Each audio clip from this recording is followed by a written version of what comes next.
A Defensoria Pública do Estado de São Paulo lançou uma cartilha com informações sobre os direitos das pessoas que vivem com HIV e AIDS e o que fazer em casos de discriminação. Para quem tem AIDS, o maior medo não tem nada a ver com a doença, mas sim com o preconceito e a exclusão social. Uma pesquisa realizada em 18 países, inclusive no Brasil, mostra que 83% dos soropositivos entrevistados têm receio de contar que tem AIDS por causa da discriminação. O Rafael é soropositivo desde 2009. Para lidar com o diagnóstico, ele criou um blog e hoje ajuda várias pessoas a encarar os desafios da doença. Eu recebo muitas mensagens, então não é só a minha história, mas a das outras pessoas, principalmente às vezes um despreparo na área da saúde, em profissionais da área da saúde. Não digo na parte de infectologia, porque o atendimento é incrível pelo SUS mesmo, assim, sou muito bem atendido, mas quando você precisa de outras especialidades, você vê um despreparo, porque as pessoas linkam muito seus preconceitos com a sua profissão e não conseguem lidar com isso. E, de fato, as questões também de trabalho ainda é um embate muito forte para a pessoa poder se sentir segura, mas se ela conta, não conta. Essa mesma pesquisa aponta que 40% dos soropositivos se preocupam com o afastamento de familiares ou amigos caso saibam da doença. E mais de 30% temem perder o emprego ou não conseguir se relacionar afetivamente. É por isso que muitos acabam não revelando esse diagnóstico. O estigma, a discriminação e preconceito e a exclusão da pessoa que vive com HIV/AIDS ainda é muito latente.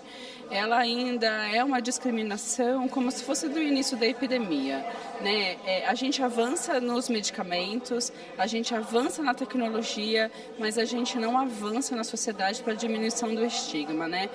O Brasil não fica muito atrás dos países desenvolvidos quanto à legislação e ao tratamento gratuito para quem tem AIDS. Mas ainda é o país que mais concentra novos casos de HIV na América Latina, de acordo com o UNAIDS. E a prevenção é o maior desafio, tanto para conter o avanço da doença, como para evitar o preconceito sobre o assunto. A gente tem, junto com o governo, com a sociedade civil, com parceiros, tentado provocar esse discurso, que é exatamente o de descobrir como nós vamos falar de prevenção para uma juventude que, apesar de ter acesso a todas as informações, ela não tem mais discussão sobre sexualidade na escola. Quando acontece, ela é muito pobre. Dentro de casa, menos ainda. O diálogo está acabando. Existe um conservadorismo que acredita que se você falar de sexo, você vai incentivar o sexo. E é exatamente o oposto disso. Quanto mais a gente fala, mais banaliza-se o assunto e mais ele vira um assunto natural. Para tentar coibir atitudes preconceituosas e informar sobre os direitos das pessoas que têm HIV e AIDS, a Defensoria Pública de São Paulo lançou uma cartilha que traz situações consideradas discriminatórias, como a exigência de testes de HIV para conseguir o emprego, por exemplo.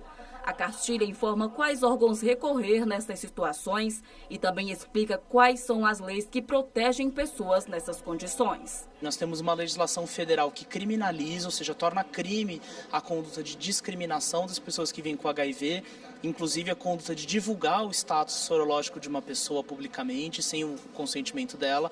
E nós temos uma lei estadual no estado de São Paulo que pune administrativamente, com multa ou advertência, as também condutas semelhantes consistindo em ofensas, consistindo em negativa de acesso a espaços e também outras formas de discriminação que a gente tenta trazer na cartilha de uma forma mais exemplificada.